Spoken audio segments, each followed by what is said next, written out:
Assalamualaikum warahmatullahi wabarakatuh. Perkenalkan, nama saya Al-Kawarizmi dengan NIM 24051025. Pada kesempatan ini saya akan mempresentasikan tugas mata kuliah Hukum Hak Kekayaan Intelektual kelas 4B.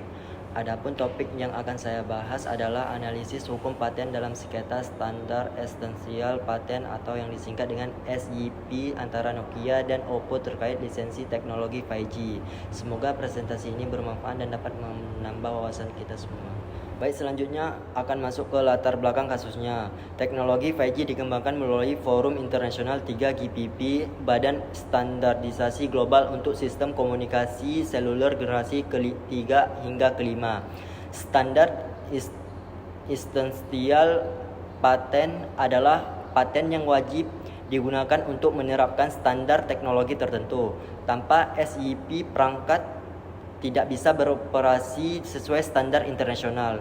Pemegang SIP wajib memberikan lisensi berdasarkan prinsip fair, reasonable, and non-discriminatory sebagaimana diatur oleh ETSI, European Telecommunication Standard Institute.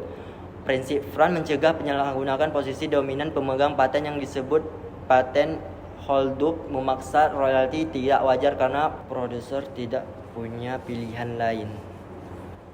Baik, selanjutnya masuk ke para pihak yang bersengketa, yaitu Nokia dan Oppo.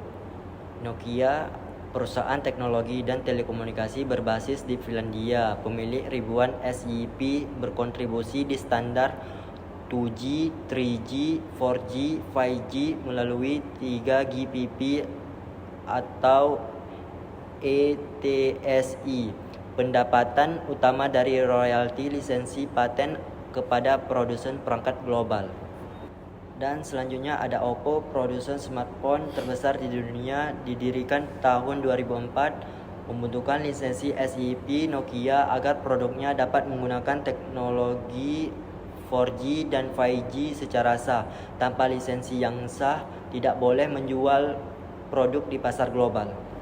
Baik, selanjutnya kita akan masuk ke kronologi lengkapnya dari perjanjian damai hingga perang hukum lintas negara. Perjalanan sengketa Nokia dan Oppo 2000-an sampai dengan 2024. Awal 2000-an, Nokia membangun portofolio SIP melalui investasi besar dalam R&D.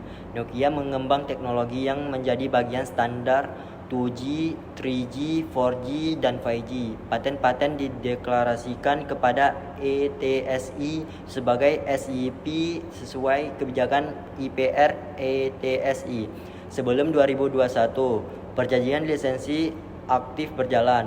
Nokia dan Oppo menjalin hubungan lisensi paten yang memungkinkan Oppo menggunakan teknologi dalam portofolio SIP Nokia. Oppo membayar royalti, Nokia memperoleh kompensasi yang disepakati. 2021 lisensi berakhir, negosiasi dimulai. Perjanjian lisensi antara Nokia dan Oppo resmi berakhir. Kedua pihak memulai negosiasi pembaruan lisensi, membahas cakupan lisensi, nilai ekonomi teknologi, dan besarnya royalti yang harus dibayar Oppo. 2021 sampai 2022 negosiasi buntu, sengketa meledak. Negosiasi gagal mencapai kesepakatan. Nokia menilai penawarannya sudah sesuai nilai teknologi dan praktik industri. Oppo menilai syarat yang ditawarkan belum memenuhi prinsip FRAN. Nokia pun mengajukan gugatan di berbagai negara.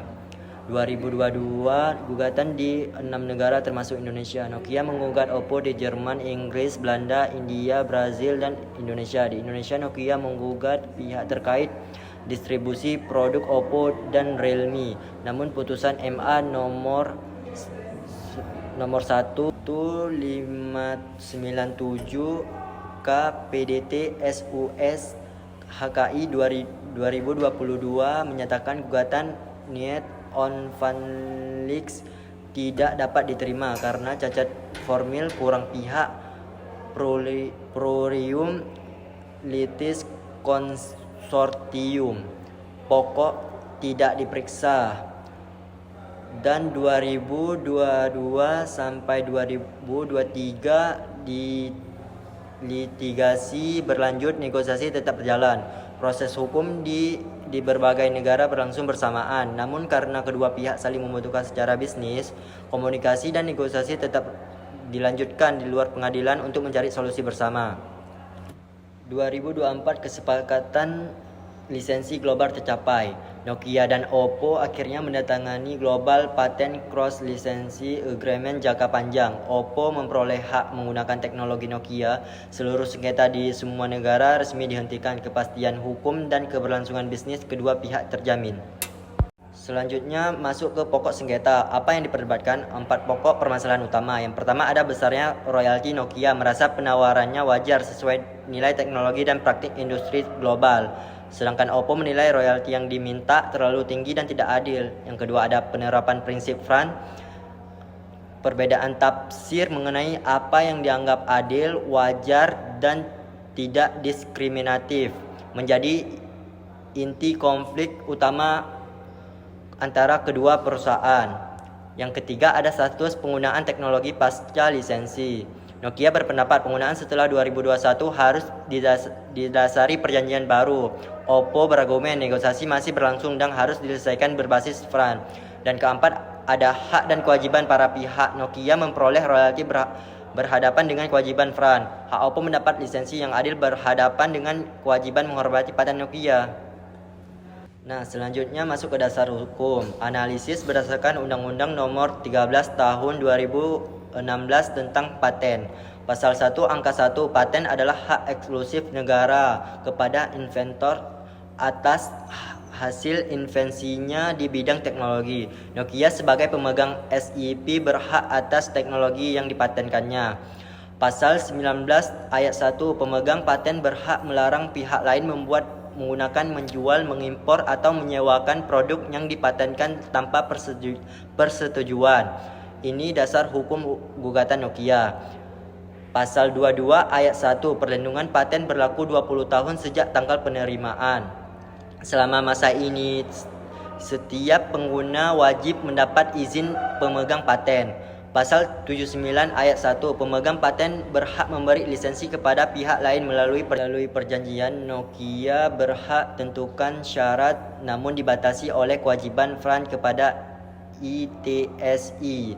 Kebijakan IPR ITSI mengatur bahwa setiap pemegang SIP wajib menyatakan kesediaan memberi lisensi berbasis FRAND. Hak eksklusif Nokia tidak mutlak terbatas oleh kewajiban ini. Putusan MA Indonesia nomor 1597 K 2022 gugatan dinyatakan tidak dapat diterima karena cacat formil, kurang pihak. Tidak ada penilaian apakah Oppo melanggar atau tidak melanggar paten kita.